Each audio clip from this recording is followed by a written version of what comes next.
Am, sí, ya volví.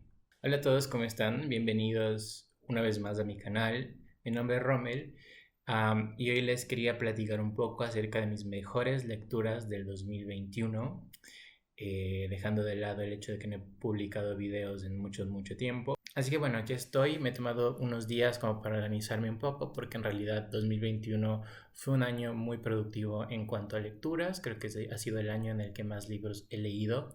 Así que bueno, me tomé un tiempo para poder ordenarme un poco y he dividido esta lista o esta selección en dos partes. La primera que es un top 5 de novelas y la segunda que será un top 5 de narrativa breve o cuentos. Pensaba añadir también un top 5 de libros de no ficción, pero creo que el video va a quedar demasiado largo. Pero si ustedes quieren que haga ese video, pues me lo dejan saber en los comentarios y lo subiré pronto en todo caso. Pero bueno, para no alargar demasiado esto, comencemos. Feliz 2022, por cierto. Bueno, empecemos con mi top 5 de novela. Cabe destacar que este 2021 que acaba de pasar, leí muchísimo en PDF y en digital, porque pobre, así que bueno, he empezado como a consumir mucho más EPUBs y PDFs que libros en físico. Eso no quiere decir que no haya leído en físico, pero leí más en digital. Así que bueno, para empezar, en el puesto número 5 puse Las Horas Claras de la escritora y poeta venezolana Jacqueline Goldberg. La verdad es que este libro está en esta categoría, pero en realidad podría estar ubicado también en poesía, excepto que yo casi no leo poesía, así que no existe esa categoría aquí, pero bueno. Las Horas Claras es una novela escrita en un registro poético, casi con una estructura parecida a la de un poemario, y creo que eso hace que sea bastante complicado catalogarlo porque difumina bastante las fronteras entre géneros. Bueno, acá Jacqueline nos cuenta la historia de la construcción de la Villa Savoy, que es obviamente la obra más representativa de Le Corbusier, que fue o es el arquitecto del movimiento moderno mucho más reconocido a nivel mundial, ¿no? La Villa Savoy o Las Horas Claras, que es el nombre que la protagonista de esta historia le da a la casa, se construye con el fin de convertirse en un lugar íntimo de la ya mencionada Madame Savoy. Y bueno, lo que Goldberg hace aquí es a través de imágenes bastante potentes, va elaborando un retrato tanto de la mujer como de la casa y el mundo íntimo que se va creando en el interior, ¿no? Pero también lo que me gusta muchísimo, aparte de que nos cuenta, digamos, un poco el proceso de construcción de esta obra arquitectónica, nos cuenta también un poco de cómo la naturaleza de cierta manera se va convirtiendo también en un protagonista o en un personaje de este libro, en un personaje que además acecha constantemente a la casa y el mundo íntimo, el mundo interior que se va construyendo a lo largo de la novela y poco a poco como que va invadiendo el espacio físico, ¿no? La verdad es que me pareció un libro potente con unas imágenes muy hermosas y como decía, esta difuminación que hay en este libro en cuanto a géneros me parece súper interesante, así que bueno, se lo recomiendo mucho, especialmente a aquellas personas que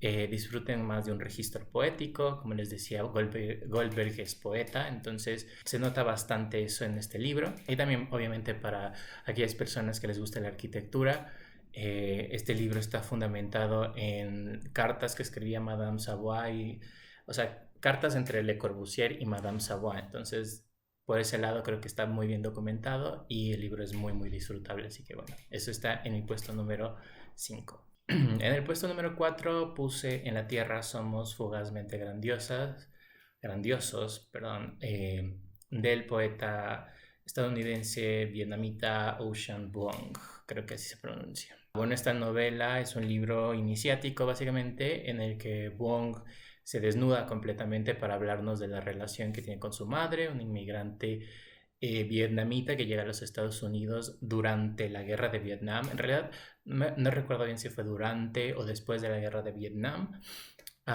Y bueno, evidentemente aquí los temas principales son el desplazamiento, la pérdida de la identidad, igual el choque cultural y la dificultad para adaptarse a un nuevo contexto y para adoptar una nueva lengua, ¿no? Como esa lucha que se genera entre lenguas es bastante notoria en este libro. Y obviamente Bong relata su despertar sexual y su orientación sexual, ¿no? Que lo va descubriendo poco a poco, sobre todo con un personaje de un chico que conoce en una plantación. Y bueno, en general el libro está muy bellamente escrito también porque Wong es poeta, es principalmente poeta, de hecho esta es su primera novela y realmente la belleza que desprende las imágenes y en general lo que cuenta el libro es muy conmovedor y muy bello, entonces también lo recomiendo muchísimo. En el tercer lugar puse Middlesex del escritor estadounidense Jeffrey Eugenides, autor conocidísimo por otras novelas como Las Vírgenes Suicidas o La Trama Nupcial. Middlesex es una novela gigantesca que relata la vida de Cal Stefanides, que es una persona intersexual o hermafrodita, que es como la describen en el libro, y que desciende de una familia endogámica, donde los abuelos eran hermanos y que además eran inmigrantes, emigraron de Grecia durante la toma de Esmirna en Turquía hacia Detroit en Estados Unidos, justo cuando empezó el auge del automovilismo, ¿no? Lo que me parece excepcional de este libro es cómo Eugenides logra sostener como el interés del lector durante las casi 800 páginas que tiene. Me parece que hacer un trabajo así es complicado. Y bueno, tal vez este libro, aparte de esto, que es muy meritorio, está en este tercer lugar de la lista porque es una novela que abarca muchísimo, abarca muchas generaciones familiares y es algo que disfruto un montón y creo que el autor lo hace muy bien, que todos los personajes están muy bien desarrollados y tienen muchísimos matices. Y bueno, en definitiva creo que Middlesex es un libro que recomiendo un montón, sobre todo aquellos que no tengan un poco de miedo de las novelas largas. Sí me demoré un poco en leerla, pero la disfruté un montón, la verdad. En el segundo lugar de esta lista puse Tengo miedo torero del autor chileno Pedro Lemebel. La verdad es que estuvo un poco complicado decidirme si ponerla en segundo o en primer lugar porque es una novela excepcional. Está escrita de una manera que la verdad me voló mucho la cabeza. Me parece que es muy oral.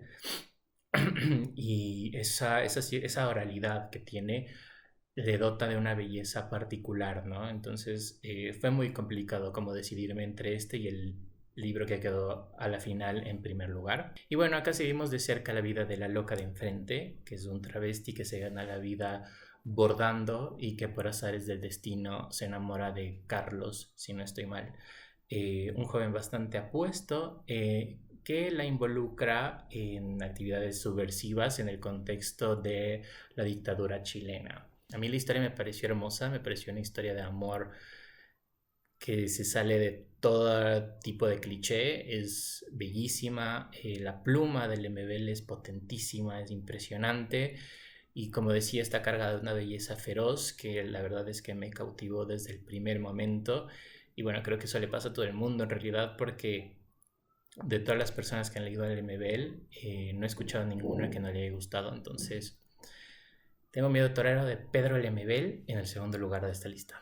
Y ya para cerrar la sección de novela, he puesto en primer lugar Todos los hermosos caballos del estadounidense Cormac McCarthy.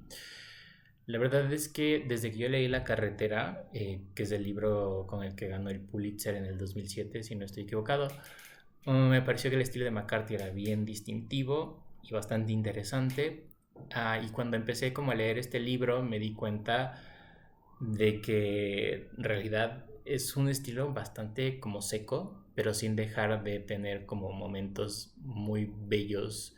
Y bueno, en Todos los hermosos caballos seguimos de cerca la historia de un muchacho llamado John Grady Cole, que se embarca en una travesía por todo el sur de los Estados Unidos y las tierras del norte de México. Y esto lo hace después de que su abuelo muere y su madre, que es la heredera, pretende como deshacerse del rancho que él tanto ama. Entonces prefiere huir, que ser arrastrado por su madre a la ciudad, que es el plan que ella tiene, ¿no? Me parece que esta es una novela que se recrea muchísimo en lo agreste, en los paisajes distintivos como de las regiones del sur de Estados Unidos, Y bueno, toda esta atmósfera de viejo oeste, ¿no? Que tiene me parece maravillosa, y eso que a mí no me gusta tanto las historias así de vaqueros, pero creo que todo en realidad es mérito de la pluma de McCarthy. Creo que tiene una habilidad asombrosa para narrar. Su prosa es magnífica, a pesar de que, como dije, a ratos pareciera que es bastante seca, pero dentro de todo se disfruta, ¿no? Es muy fácil de leer y también, como dije, tiene momentos muy bellos. Entonces, disfruté mucho leyendo esta novela y no puedo hacer más que recomendarla enfáticamente. Voy a ver si este año leo la continuación, que es En la frontera, si no estoy equivocado, y Ciudades de la Llanura, que cierra la trilogía, ¿no? De la frontera. Así que bueno, ya les iré contando. Y bueno, ahora sí vamos con el top 5 en narrativa breve. Este año la verdad leí muchos libros de cuento, y lo cierto es que la mayor parte de ellos me gustó. Pero bueno, para esta lista he elegido los libros que más me impactaron y que todavía me remueven cuando pienso en ellos. Así que bueno, en el quinto lugar puse Sofoco, de la colombiana Laura Ortiz Gómez, que de hecho fue mi última lectura del 2021. Bueno, este es un libro de cuentos donde está presente siempre la selva colombiana, el paisaje rural como acorralado por la guerrilla, por el narco, la violencia y la muerte, evidentemente. En este libro, tal como sucede en Las Horas Claras, la naturaleza exuberante, que ese escenario también deviene de cierta manera en una presencia o en un ente que muchas veces puede resultar opresivo y bastante ominoso. En general, creo que la escritura de Ortiz Gómez tiene una potencia poética brutal que podemos contemplar en su máximo esplendor en cuentos como Esperar el alud o Un toro bien bonito, pero creo que en realidad todo el libro tiene destellos de esa potencia poética, ¿no? Entonces me gustó muchísimo y lo recomiendo bastante. En cuarto lugar puse Si me necesitas, llámame, de el maestro de la narrativa corta, el escritor estadounidense Raymond Carver. Este compendio de cuentos es bastante corto, pero no por eso es menos intenso. Si me necesitas, llámame. Estoy un poco tartoso el día de hoy, sorry. Bueno, este libro está conformado por 5 cuentos en los que se nos acerca mucho a temáticas ya tocadas por Carver en otros libros como Catedral, que son los matrimonios en conflicto, el alcoholismo, la redención, la escritura, etc. Como dije, son temas muy recurrentes en su narrativa y, como siempre, partimos de situaciones que en apariencia son bastante anodinas, siempre dentro del mundo de lo doméstico, pero que poco a poco van a cargarse de un matiz extraño, ¿no? En los cuentos de Carver, creo que una de las características más importantes de estos cuentos y más brillantes además es que siempre existe esa sensación de que algo está al borde del colapso. Entonces, bueno, aquí no es la excepción. Son 5 cuentos que se leen muy rápido y que son muy disfrutables. Y bueno, nada, espero que puedan leerlo pronto si es que todavía no lo han hecho. En el puesto número 3 he puesto La claridad, del argentino Marcelo Luján, que es el libro ganador del premio Ribera del Duero del 2019, si no estoy equivocado. La verdad es que sentí a este libro, este compendio de cuentos, lo sentí como muy cercano a la narrativa de Mariana Enríquez, donde el terror y lo extraño y lo ominoso siempre está rondando a cada página. Y creo que La claridad hace como ese mismo juego, ¿no? Y consigue crear historias donde precisamente lo ominoso surge del entorno familiar, como en mi cuento favorito del libro, que se llama Una mala luna. Me parece que es un cuento fantástico, donde el hermano del personaje principal, del personaje narrador en realidad, comienza a comportarse de manera un poco extraña, ¿no? Algo que me gustó mucho de La claridad es la forma en la que Luján entretejió las historias de cada uno de los cuentos, como para crear un universo narrativo mucho más amplio, ¿no? Y que se conecte entre ellos. A veces el personaje secundario de un cuento aparecía en otro como el principal y así. Entonces, como que ese ejercicio me parece muy rico. Algo que sí se puede achacar a este libro creo que es la inclusión del último cuento, que me parece que desentona un poco con el resto de cuentos, ¿no? Con el tono de los otros cuentos, con la manera en la que están escritos, etcétera, ¿no? Pero por lo demás pienso que es un libro muy bueno. En segundo lugar puse Las cosas que perdimos en el fuego, de Mariana Enríquez. Y la verdad es que puedo decir muy poquito acerca de este libro porque creo que ya lo han dicho todo. Es un libro de cuentos magnífico, cargado de misterio, de situaciones extrañas, de terror, y de un terror que está ligado mucho a lo social, ¿no? Que es como algo súper distintivo de la narrativa de Mariana Enríquez. Creo que los mejores cuentos abren y cierran el libro. Estoy hablando obviamente de El chico sucio y Las cosas que perdimos en el fuego. Me parece que ambos cuentos son excepcionales, aunque si pudiera poner el foco sobre otro cuento que no sea uno de estos dos, tendría que ser Bajo el agua negra. Me parece que es un cuentazo, donde la pobreza de las villas miseria argentinas y la contaminación desmedida se juntan para crear monstruos, ¿no? Me parece un libro, bueno, me parece un cuento muy bien construido y tiene como una atmósfera como de aquelarre, más o menos, que me gusta muchísimo. Entonces, bueno, recomendado un montón Las cosas que perdimos en el fuego, aunque dudo que haya alguien que no lo haya leído todavía.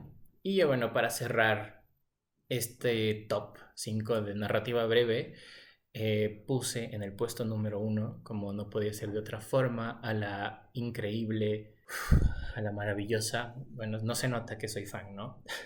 A la genia Ana Starobinets con Una edad difícil. La verdad es que me costó mucho decidirme entre este libro de cuentos, Una edad difícil, y el otro que tiene, que se llama La glándula de Ícaro, porque los dos son libros geniales. Pero me decanté por este porque fue el primero que leí y porque el cuento con el que abre el volumen y que además le da título al libro, es apoteósico, de verdad, es una cosa maravillosa. Tiene un giro ahí de trama, un plot twist que no te esperas, que me parece brutal. Y entonces tenía que ponerlo en primer lugar. Los demás cuentos también están muy bien, pero ese cuento en especial creo que es el mejor cuento que he leído en el 2021. En una edad difícil, un niño comienza como un proceso de desfiguración, tanto físico como mental, como emocional, etc. Y el resultado es que comienza a ser incapaz de relacionarse de manera normal con la gente en general, incluso con su madre, como que su relación es supremamente extraña e incómoda. Y la madre lo achaca todo este proceso a la pubertad, ¿no? Pero la verdad es que la razón de este cambio es mucho más perturbadora de lo que tanto ella como los lectores podemos pensar, ¿no? Entonces es un libro que está muy bien, sobre todo por este cuento, y a mí la verdad es que me descolocó mucho el cuento y por eso mismo no puedo como olvidarme de él, así que bueno, por eso está en el primer lugar de esta lista. Y para aquellos que no hayan leído a Néstor Vinets, háganse un favor y léanla. Ha escrito narrativa breve, novela, y también el año pasado publicó un libro de no ficción que se llama Tienes que mirar, que también fue uno de los mejores libros que leí este año.